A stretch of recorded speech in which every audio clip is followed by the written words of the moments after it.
Hello friends, मो YouTube channel इजीरेमेडीज को आपको बहुत बहुत स्वागत करछि। आज आम जाना मासिक धर्म में देखा जाउथबा अनियमितता विषय मु आपनको किछि सिंपल आउ घरोई टिप्स देबी जार उपयोग द्वारा आपण ए समस्या संपूर्ण रूपे रक्षा पाई परिबे। मासिक धर्मर नियम होउछि यह 27 दिन 35 दिन मध्य होता है, किंतु जदि यह 35 दिन अधिक होता है बा मास मास धरी मध्य होई न थाए ताहले आपण जानिबे जे मासिक धर्म आपणकर नियमित होई रही नाही।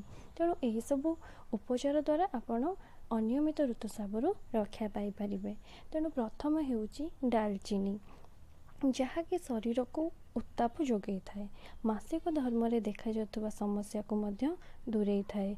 पेट मेधरे रहिथिबा किछि इन्फेक्शन हो, एलर्जी हो, ए सब को मध्य दूर करे, जेमिति कि इंसुलिन मात्रा को ठीक करे।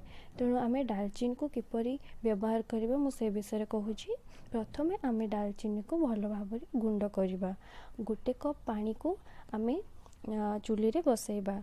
किछि समय गरम होला परे आमे आधा चामच दालचीनी को सेथिरे पकेबा। 5 ରୁ 10 मिनिट पानी फुटी गला परे गैस बंद करके आमे ताको किछि समय रखिदबा, 1 ରୁ 2 मिनिट।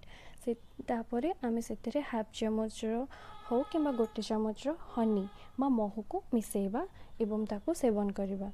एहा को साधारणतः सकाळो खाली पेटरे आपण सेवन करिबा द्वारा आपनको अधिक लाभ मिली थाए।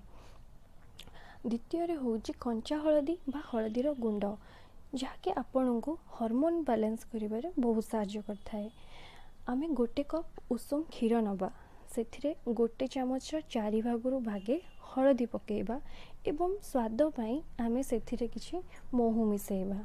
एहाकू प्रत्येक दिन राति रे सोइबा पूर्वरु आपण सेवन करिवे।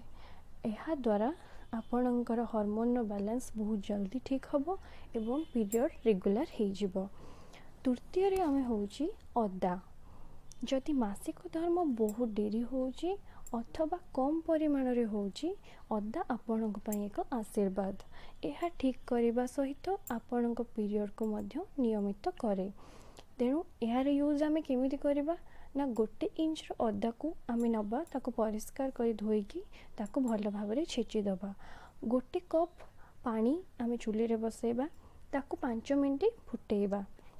5 मिनिट अदा पकेइके फुटेइबा। अदा पकेइ फुटिला परे एहाको आमे छाणी दबा। सेथिरे किछि महू मिसेइबा एवं सेथिरे आमे गोटे लेंबूर अधा किंबा चौथा लेंबू को चिपुड़ीबा।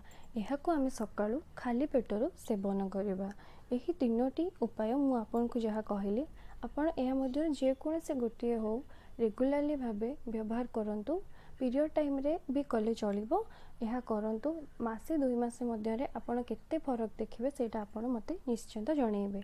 एहा छडा प्रत्येक दिन आपण प्राणायाम, योग ए सब करंतु। 5-10 मिनिट किछि चालिबा द्वारा मध्य आमर बहुत प्रभाव शरीर रे पड़ी थाए। तेणु आज पे एतिकी।